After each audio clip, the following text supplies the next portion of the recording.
Assalamualaikum warahmatullahi wabarakatuh. Saya Nurjana dari kelompok 5 dan 6, Negara dan Konstitusi. Lahirnya sebuah negara itu melibatkan hakikat manusia, yang dimana terdapat makhluk sosial dan makhluk politik yang melindungi individu, kelompok, dan masyarakat. Pengertian negara sendiri, negara adalah suatu organisasi kekuasaan dari sekelompok atau beberapa orang manusia yang bersama-sama mendiami suatu wilayah tertentu dan mengakui adanya satu pemerintahan yang mengurus tata tertib serta keselamatan kelompok atau beberapa orang tersebut. Negara lahir karena dorongan manusia sebagai makhluk sosial atau animal social homo socius, sebagai makhluk politik animal politikum atau zoon politikun. Unsur pembentukan negara sendiri itu terdiri dari dua, yaitu konstitutif dan deklaratif. Konstitutif terdiri dari wilayah, rakyat, pemerintahan yang berdaulat. Sedangkan deklaratif terdiri dari tujuan negara, konstitusi, pengakuan dari negara lain, dan masuk dalam PBB. Sifat-sifat negara. Yang pertama, memaksa agar peraturan perundang-undangan ditaati dan penertiban dalam masyarakat tercapai. Sarana untuk itu adalah polisi, tentara, dan sebagainya. Kedua, memonopoli, menetapkan tujuan bersama masyarakat, melarang sesuatu yang bertentangan dan menganjurkan sesuatu yang dibutuhkan masyarakat. 3. Mencakup semua peraturan dan kebijakan negara berlaku untuk semua orang tanpa terkecuali. Fungsi negara. Yang pertama, pertahanan dan keamanan. Negara melindungi rakyat, wilayah, dan pemerintahan dari ancaman, tantangan, hambatan, dan gangguan. 2. Pengaturan dan ketertiban, yaitu membuat undang-undang dan peraturan pemerintah. 3. Kesejahteraan dan kemakmuran, mengeksplorasi SDA dan SDM untuk kesejahteraan dan kemakmuran. 4. Keadilan menurut hak dan kewajiban, menciptakan dan menegakkan hukum dengan tegas tanpa pilih kasih. Konstitusi. Konstitusi diatur dalam Undang-Undang Dasar Negara Republik Indonesia tahun 1945 dalam satu naskah. Materi ini akan dijelaskan oleh teman saya, yaitu Septa Riana B. Artarigan. Kepada Septa saya persilahkan. Konstitusi dan undang-undang.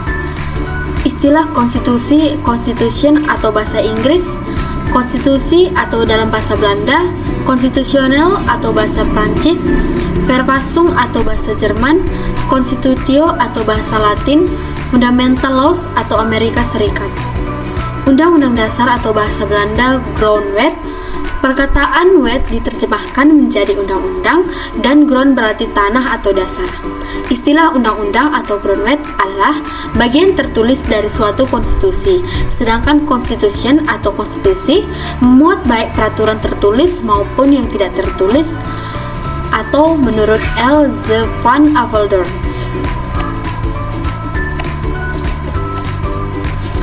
Pengertian konstitusi. Adapun pengertian yang pertama, konstitusi adalah peraturan tertulis, kebiasaan dan konvensi-konvensi kenegaraan atau ketatanegaraan yang menentukan susunan dan kedudukan organ-organ negara, mengatur hubungan antara organ-organ negara itu dan mengatur hubungan organ-organ negara tersebut dengan organ negara atau menurut Jimli Asidiki. Yang kedua, semua konstitusi selalu menjadikan kekuasaan sebagai pusat perhatian, karena kekuasaan itu perlu diatur dan dibatasi sebagaimana mestinya. Pengertian yang lain. Adapun pengertian yang dikemukakan oleh Herman Heller membagi pengertian konstitusi itu menjadi 3, yaitu yang pertama, konstitusi dalam pengertian politis sosiologis. Konstitusi mencerminkan kehidupan politik dalam masyarakat sebagai suatu kenyataan. Yang kedua, konstitusi dalam pengertian yuridis. Konstitusi merupakan suatu kesatuan kaidah yang hidup dalam masyarakat, selanjutnya dijadikan suatu kesatuan kaidah hukum. Adapun yang ketiga, konstitusi pengertiannya lebih luas dari undang-undang dasar. Konstitusi adalah yang ditulis dalam suatu naskah sebagai undang-undang yang tertinggi yang berlaku dalam suatu negara. Fungsi konstitusi. Konstitusi berfungsi sebagai landasan konstitusionalisme yang dimana menurut Astim Rianto 2009, Konstitusi berfungsi untuk membatasi kekuasaan pemerintah sedemikian rupa sehingga penyelenggaraan kekuasaan tidak bersifat sewenang-wenang. Menurut Taib Hamidi 1999. Lanjutan. Konstitusi berfungsi, adapun fungsinya terdiri dari 4. Yang pertama yaitu membatasi atau mengendalikan kekuasaan penguasa agar dalam menjalankan kekuasaannya tidak sewenang-wenang terhadap rakyatnya. Yang kedua, memberi suatu rangkaian dasar hukum bagi perubahan masyarakat yang dicita-citakan tahap berikutnya. Yang ketiga, dijadikan landasan penyelenggaraan negara menurut suatu sistem ketatanegaraan tertentu yang dijunjung tinggi oleh semua warga negaranya. Yang keempat, menjamin hak-hak asasi warga negara.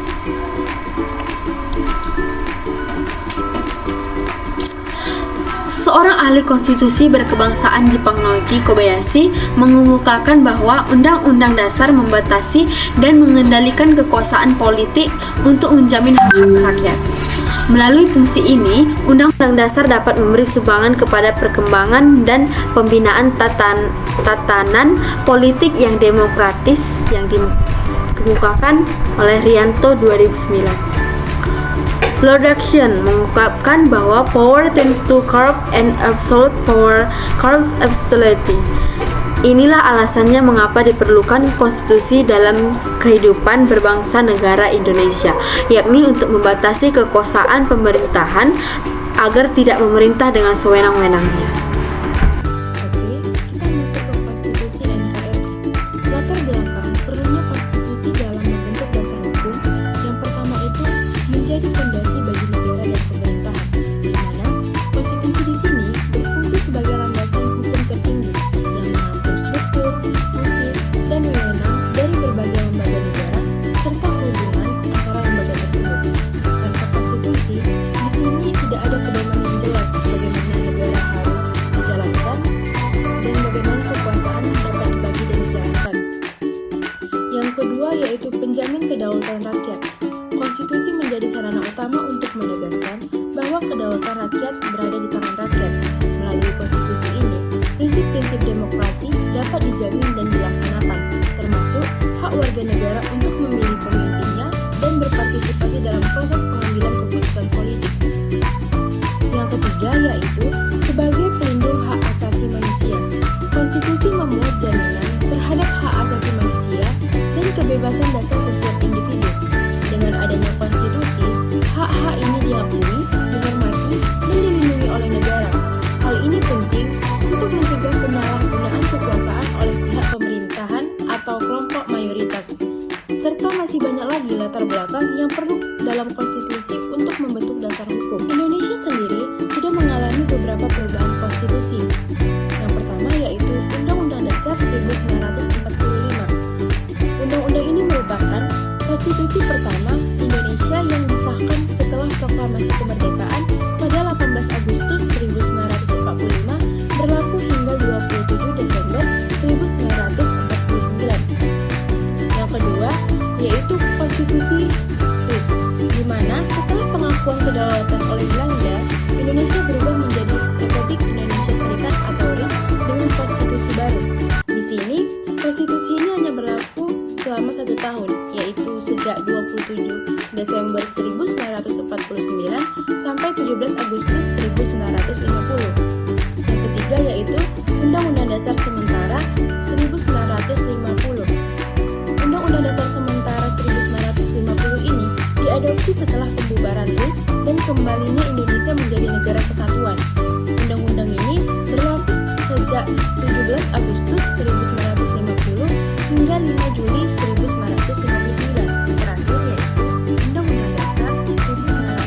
Di sini, karena ketidakstabilan politik yang dianggap tidak sesuai dengan cita-cita kemerdekaan, Presiden Soekarno mengeluarkan dekret presiden pada 5 Juli 1959 yang memperlakukan kembali Undang-Undang Dasar 1945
tanggal 7 sampai 18 Agustus tahun 2000. Pada sidang tahunan ini, MPR juga mengubah beberapa pasal seperti yang dapat kita lihat, yaitu pasal 18, pasal 18A, 18B, pasal 19, 20 ayat 5, 20A, 22A, 22B, dan seterusnya. Perubahan ketiga Undang-Undang Dasar 1945. Tanggal penetapannya yaitu pada tanggal 9 Desember 2001 dalam sidang tahunan MPR tahun 2001 yang berlangsung pada 1 sampai 9 Desember 2001. Tujuannya di sini yaitu untuk memperkuat demokrasi, meningkatkan partisipasi rakyat, serta memperbaiki sistem ketatanegaraan dan mekanisme pengambilan keputusan. Melalui sidang tahunan ini, MPR juga mengubah atau menambah beberapa pasal, di mana inti dari perubahan itu yaitu ada pemisahan kekuasaan, ada keterwakilan rakyat, ada pengaturan pemerintahan dan legislatif, serta ada penguatan demokrasi dan hak asasi. Perubahan ketiga ini menandai langkah penting dalam memperbaiki dan memperkuat sistem ketatanegaraan Indonesia agar lebih demokratis, akuntabel, dan efektif. Perubahan keempat Undang-Undang Dasar 1945 yang ditetapkan pada tanggal 10 Agustus 2002 dalam sidang tahunan MPR yang berlangsung dari tanggal 1 sampai 11 Agustus 2002. Poin utama dalam perubahan ini yaitu yang pertama yaitu penetapan Undang-Undang Dasar 1945, yang kedua itu penambahan kalimat pada bagian akhir perubahan kedua, yang ketiga pengubahan penomoran pasal, dan yang keempat yaitu penghapusan dan pengubahan substantif, dan yang kelima itu pengubahan atau penambahan pasal. Proses perubahan Undang-Undang Dasar Republik Indonesia tahun 1945. Yang pertama itu tuntutan reformasi. Di era reformasi, ada beberapa tuntutan yang diajukan oleh masyarakat dan berbagai elemen bangsa, termasuk amandemen Undang-Undang Dasar 1945, penghapusan doktrin dui fungsi ABRI, penegakan hukum, hak pembatasan konten, otonomi daerah, kebebasan pers dan mewujudkan kehidupan demokrasi. Lanjut ke sebelum perubahan. Sebelum perubahan, Undang-Undang Dasar 1945 ini terdiri dari pembukaan 8 huruf yang dibentuk menjelaskan 37 pasal 49 ayat dan 4 pasal aturan peraturan, 2 ayat aturan tambahan dan penjelasannya. Latar belakang perubahan. Beberapa alasan yang menjadi latar belakang perubahan Undang-Undang 1945 adalah karena kekuasaan tertinggi berada di tangan MPR dan kekuasaan terbesar yang dimiliki oleh Presiden. Pasal-pasal dalam undang-undang sebelumnya juga dianggap terlalu umum dan membuka peluang multitafsir. Kewenangan besar yang dimiliki Presiden dalam mengatur hal-hal penting ini, mengubah peraturan pemerintah, penggantian undang-undang, serta Undang-Undang Dasar 1945 yang dianggap belum cukup mendukung penyelenggaraan negara dengan baik. Kemudian, tujuan perubahan. Tujuan dari perubahan Undang-Undang Dasar 1945 ini adalah untuk menyempurnakan aturan dasar yang mencakup tatanan negara, kedaulatan rakyat, HAM, berbagai kekuasaan, kesejahteraan sosial, eksistensi negara demokrasi, dan negara hukum, serta menyesuaikan dengan perkembangan aspirasi dan kebutuhan bangsa. Kelima, dasar yuridis. Di mana di sini dasar yuridis ini itu dasar hukum untuk perubahan Undang-Undang Dasar 1945 mencakup pasal 3 Undang-Undang Dasar 1945, pasal 37 Undang-Undang Dasar 1945, dan beberapa